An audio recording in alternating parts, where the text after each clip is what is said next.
Hello, welcome back. All right, we are going to continue reading from Building Inner Strength, the Chinese philosophy of Wang Yangming's School of Mind, who is a neo-Confucianist of the 16th century.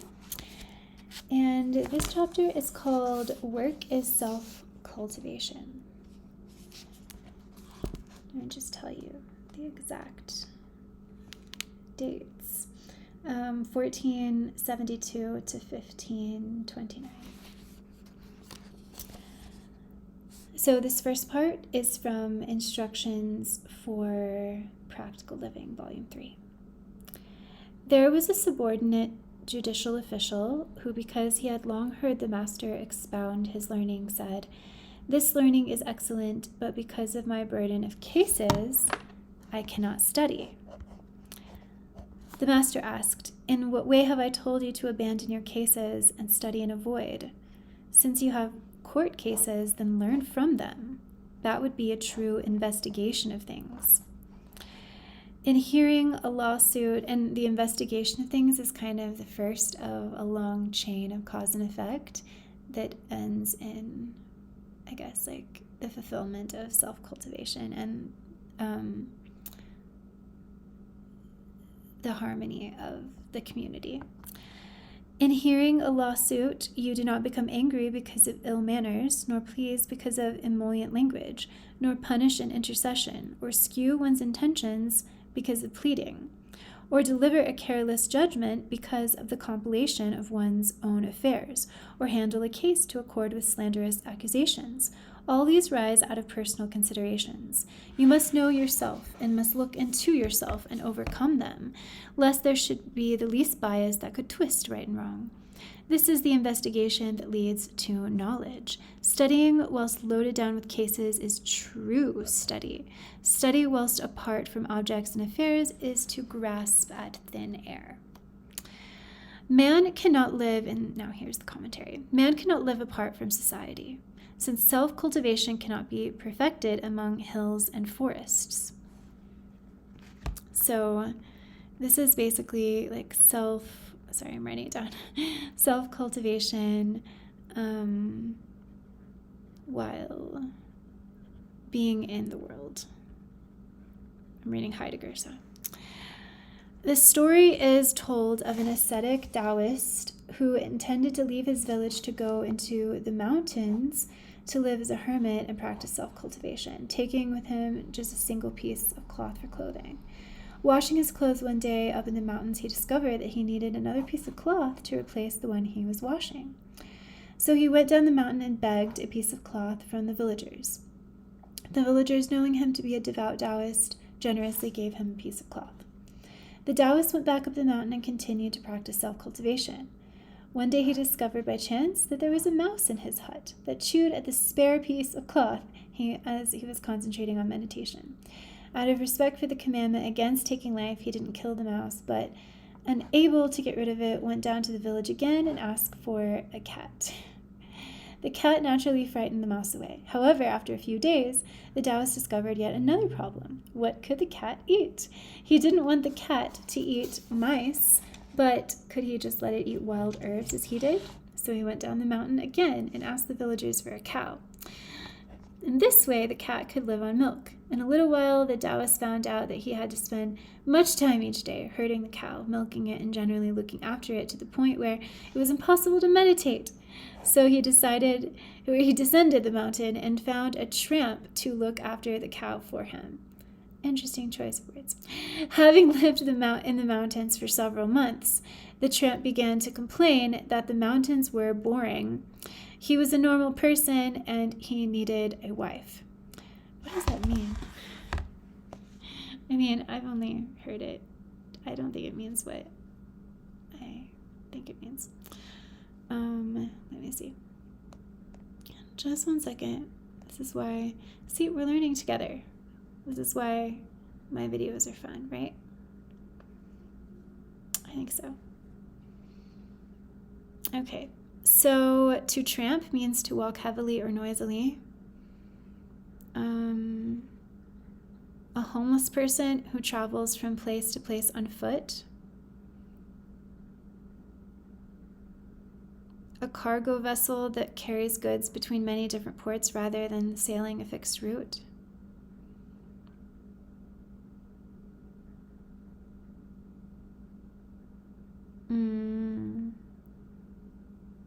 Okay, I don't know. Because it's not in the OED. That makes sense. I don't know. Just a person, I guess, that you can hire for different things. Okay, so having lived in the mountains for several months, the tramp began to complain that the mountains were boring. He was a normal person and he needed a wife. The Taoist thought he had a point. It was not possible to force somebody to lead an ascetic life, and so had to let him find a wife. The tramp set up home, began to raise a family, and his wife kept many cattle, and soon there was the bustle of people. Thereupon, many people gradually moved up the mountains and became their neighbors. Within a few short years, the Taoist was astonished and helpless to find that his hut was now surrounded by a busy village. The story tells us that as long as one lives, it is impossible to break away from people or society.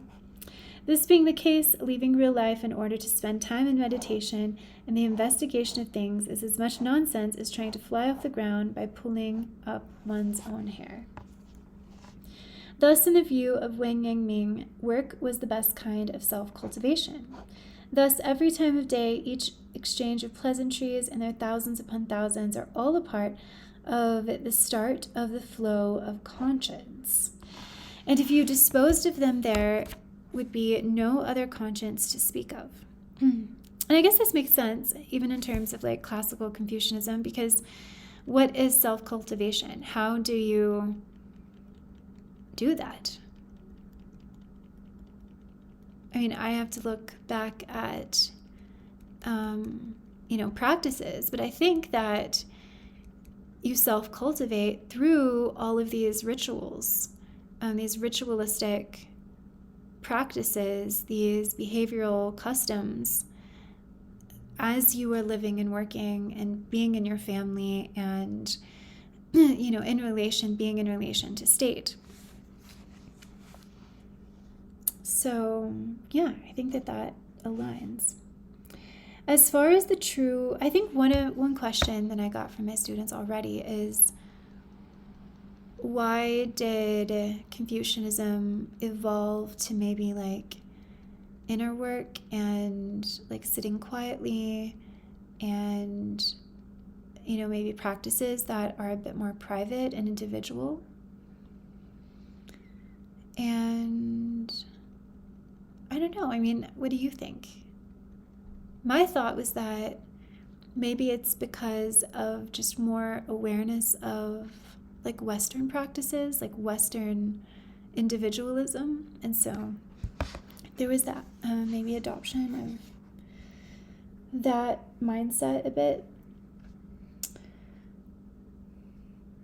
As far as the true practitioners of the school of mind are concerned, none of the many strands of the experiences of daily life, of what they say and what they do, is without a function in the exercise of conscience. Without them, there would be no other conscience to practice. That's interesting because I just came across in my reading, and one of you helped me with it, so if you're listening, thank you, this passage about conscience and how it is a mode of, or an example of a mode of care concerning like being in the world and docile. The idea regarding day-to-day work as self-cultivation was not confined to Wang Yangming alone. In fact, we can see that in Buddhism and Christianity, daily labor and mundane work can both be invested with a divine and transcendental significance. So again, we see like the mundane, the sacred and the mundane. Let me write that down. And this transcendental significance, I think, is important. Zen is the model of the secular practice of Mahayana Buddhism. The sayings of the Zen masters of the past, such as, "The way is our ordinary mind," "The wonders of the way lie in drawing water, in hewing wood," Buddhism in the world is inseparable from an awareness of the world, have all raised ordinary life and daily labor to a high level of self-cultivation. D.T. Suzuki, the great Japanese master of Zen, said, "The great Chinese contribution to Buddhism has been their attitude to work. The first to employ the strength of consciousness to make work an integral part of Buddhism was Master Huaihei of Baiseng, who lived about 1,000 years ago and was the progenitor of the move to bring the system in Buddhist monasteries into line with that of other Buddhist establishments. Work was one of the monastery rules. Every monk, including the masters, was required to undertake humble physical labor, no matter how dirty it was or however much they were unwilling. Master Huaihei of Baiceng, I have no idea if I'm saying that right, probably not. Let's see, he lived from 720 to 814, was a well-known Zen master of the mid-Tang dynasty and a revolutionary figure in the history of Zen Buddhism. His great contribution was to overturn the traditional custom that Buddhism did not engage in production, and by a revolution in the monastic system and rule to make labor in production part of the meaning of self-cultivation. He introduced new rules that stipulated that in the monastic body there should be no division into young and old, that all should undertake productive labor. He paid no attention to his own age, led by example, and practiced what he preached." This is really interesting because I used to be very interested in writing. I mean, the title of this work is Self-Cultivation. But, sorry, I'm just going to write this down. I wrote a blog post once for my Feminine and Religion blog, that I was a part of, called Work as a Spiritual Imperative, because I have this book by Roshi Pat Iyengo Ohara.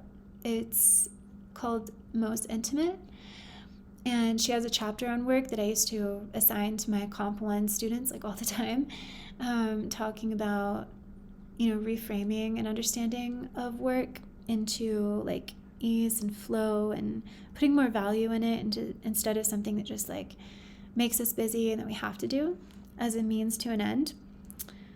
It is an end in itself, in a sense. So, yeah, I really jive with this chapter. A Song Dynasty History of Zen Buddhism, the Compendium of 5 Lamps, recorded the following story about Master Huaihei. The master always took the lead in the performance of work and the undertaking of labor. The monk in charge found this unbearable, hid away the tools, and invited him to rest. The master said, "I lack virtue. How may I ask others to labor for me?" Thereupon he searched for the tools but did not find them, and thus was unwilling to eat. Hence the saying, "A day without work is a day without food," that has spread throughout the world. The phrase, "a day without work is a day without food," demonstrates the reverent attitude of the religious self-cultivation with which the Zen masters regarded the active labor in the mundane world. The historian Yu Yingxi, 1930 to, the present, said of this, "This is to fulfill one's role on earth in a transcendental and solemn spirit." During the process of modernization in Japan, together with China, a member of the Asian Cultural Circle, effort was put into the creative transformation of the spiritual traditions of Buddhism and Confucianism. The core of this transformation of tradition was the elevation of the status of ordinary work to a religious belief or form of self-cultivation. Suzuki Shosan, 1579 to 1655, the well-known Tokugawa period monk, believed that Buddhist self-cultivation was not confined to prayer and repentance, but was also present in the unremitting concentration of heart and mind on the performance of labor. He was an energetic advocate of self-cultivation in the mundane world, self-cultivation through labor, and occupational self-cultivation, meaning that the professional classes should put their heart into politics and administration, peasants should devote themselves to agriculture, workers should strive in manual labor, and merchants should exercise their duty in commerce. I think that does really fit with classical Confucianism. because at one time, Confucius had a government job that was relatively elevated, and he was able to make, was he like the minister of crime or something? And he was able to, make decisions about the work lives, like putting, I guess, virtue in the tasks of various workers. And yeah, so he thought about different occupations. The Edo period, Confucians Ishida began 1685 to 1744. Ninomiya Santoku 1787 to 1856, and others also combined the spirit of Confucianism with the commercial thinking of the Japanese chonin, tradesman or merchant, and promoted a life of diligence, frugality, and respect for duty, advocating the idea that for people to do their utmost during their occupation, working hard with respect for their calling was a mark of the worship of heaven and of moral perfection. In his book, A Rule for Life, the Japanese philosopher, industrialist, and loyal disciple of Wang Yangming's school of mind, Inamori Katsuo, 1932 to present, described the relationship between work and self-cultivation and strongly emphasized the value and significance of work and physical labor to life, he said. Before I read his quote, I just think it's inevitable. I guess human beings have always been busy, right? We've always had to work with the earth and nature and society to survive and provide for ourselves. But I was watching this documentary on Confucianism about people and how sometimes it's difficult to, there's this like mass migration in China during the Chinese New Year to like return to your family of origin and spend time with your elders. And some people, don't get to go back in maybe like years or maybe like a decade. And I think there's probably some guilt with this, but it's also sort of impossible because someone mentioned that, there's so much more pressure put on people. So I wonder if, in a sense, we are like our work is less flexible in terms of, we're working for somebody and we live, in most places now, I think it's a very production achievement society. And, you have to wait for like a vacation and it takes money and things are more expensive. And you're tired after working, so your vacation is not really a vacation. Like burnout society, like Byung-Chul Han talks about. So I wonder if this cultivation or this evolution was just inevitable because most people, I feel like, don't have the bandwidth to attend to personal inner work. I think that as an academic,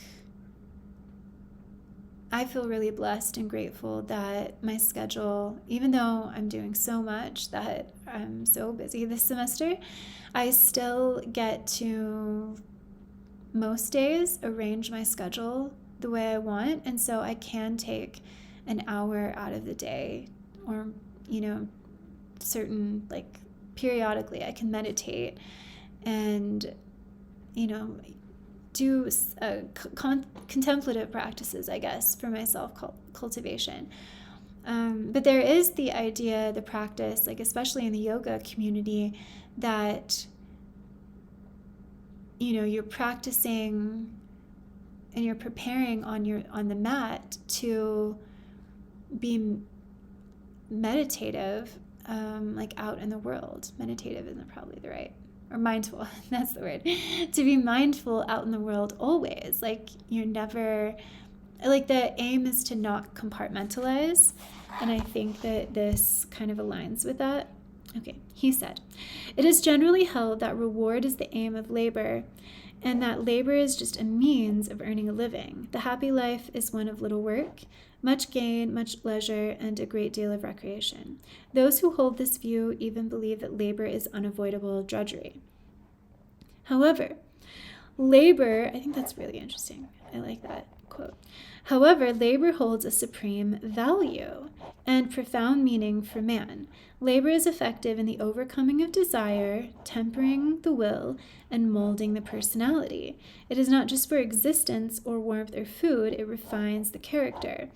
I mean, I think this can be taken to a problematic, level. It depends on who's saying it, right?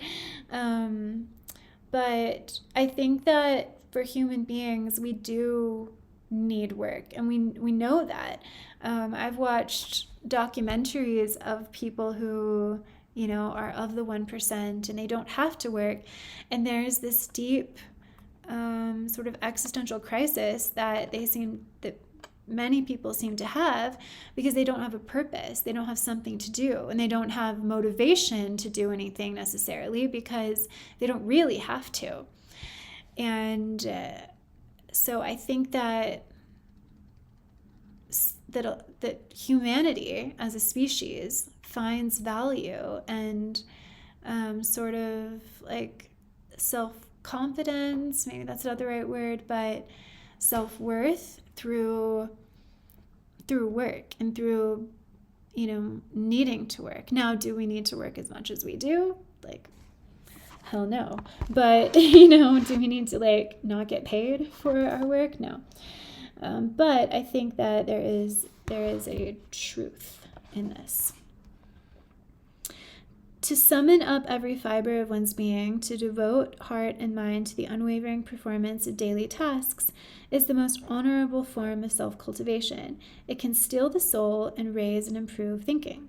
There is a Latin proverb: "The character of the worker is more important than the completion of the work." Oh, that's interesting.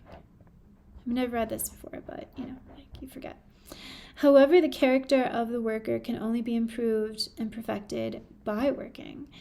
A proper philosophy of life can only be born through the sweat of labor, and man's spirit can only be tempered through unremitting daily labor. Those known in the world as celebrities, I guess this is kind of what I was thinking.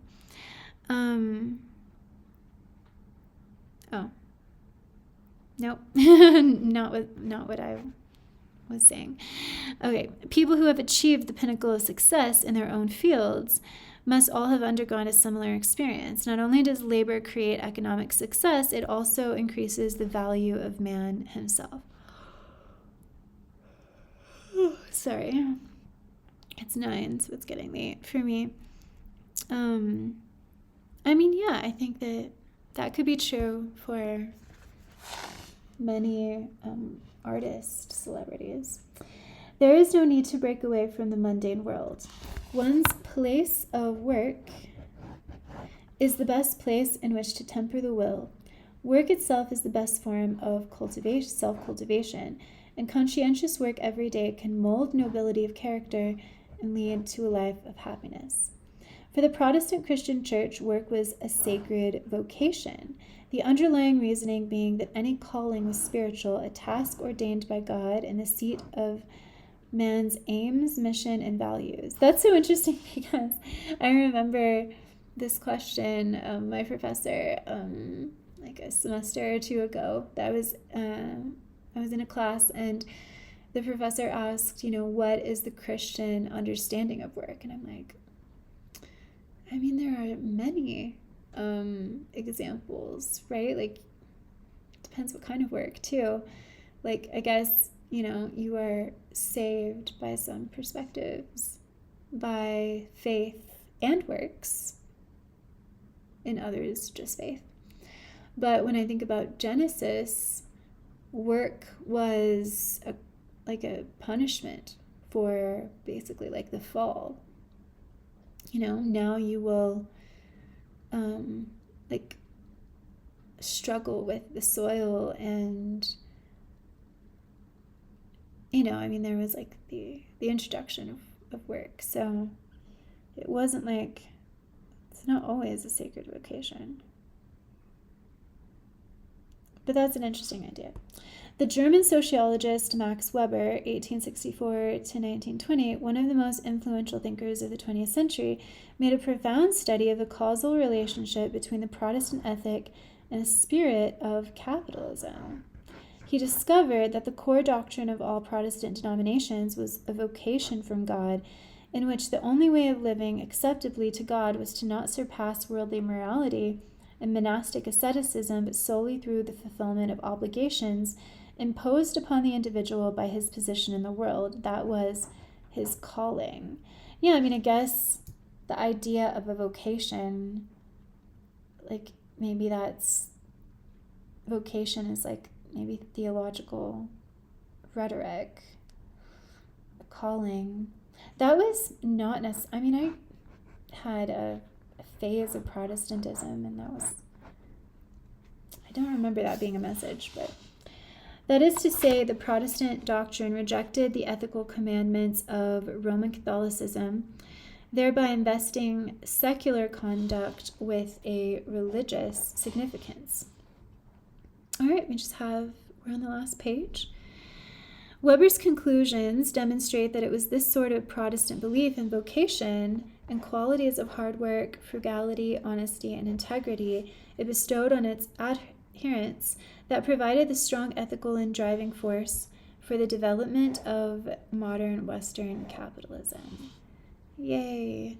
American historical figures such as Benjamin Franklin, 1706 to 1790, and Nelson Rockefeller, 1839 to 1937, were classic Protestants. Their ability to achieve such great success derived firstly from superior moral character, and then because their Protestant ethic gave them the conviction that one should believe in one's calling as one believed in God, and that one should love work as much as life.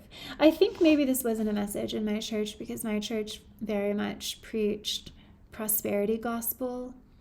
So it was so really the aim was to, I guess, have so much faith and like be walking in God energy that you were, I don't know, you could like buy a private jet. So like we had, I always forget his name. Jesse Duplantis was one person that came in on his private jet to speak at our church. What is his name? Joel. Every time I want to think of his name, it's Joel something. Maybe. I have to think of this. I have to figure this out. Let me see. And this is another question that professor asked me, and I just couldn't. Is his name not Joel? Oh my God. Okay, someone help me. Someone tell me. It's a skinny white guy with like curly hair. And that's like his whole message. I mean, my preacher lived in like literally a white mansion. Like it looked like the White House in Oklahoma City. So, no judgment, but I don't think that the goal most people thought of was working. Let's see. In fact, taking a step back, you could say that as long as you used your abilities and an honest job to support your family, then you already, sorry, I was thinking about the name again. It's almost, I don't know. It's like almost wanting to come to me. For the Confucians, filling one's role, here we go, was an achievement in upright behavior. Oh, that's true. Roles, roles as like a son and a father and a ruler and a citizen and a wife and a husband. But I guess it could extend to an occupational role.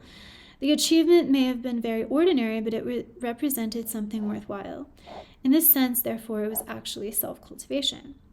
This apart, if you are a full-time wife without outside employment, it might at first sight seem as you were not creating value for your society.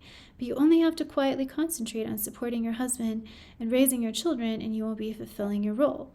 At the same time, it is possible to achieve value in life through ordinary domestic work. This is also self-cultivation. Loving everyone. Oh, that's going to kill me, but I can't remember it. I thought about the name the other day and then I lost it. Okay, well that is the end. That is really interesting. So again, I think, when I'm talking about this with my students, like how much is this in classical Confucianism? I don't know. I might do a video on these selections from the Analects that my reader has. I think that would be a really interesting thing to do, and hopefully maybe you have never read the Analects, some of you, and you would like a bit of a taste. So, all right, well, thank you so much for being with me. I think I'm going to end the night starting to read Confucius from the Heart by Yu Dan. Apparently she focuses on maybe, I don't know because I haven't read it, but she focuses on more of like the inner aspect of, and maybe like character aspects of Confucianism, and not necessarily the political or the economic or the like wider society, but I don't know if that's true. So I'll let you all know and maybe read a chapter from that if I find one that we can discuss. All right, I will see you next time. Thank you so much for hanging out. Drop in the comments below if you have questions or thoughts.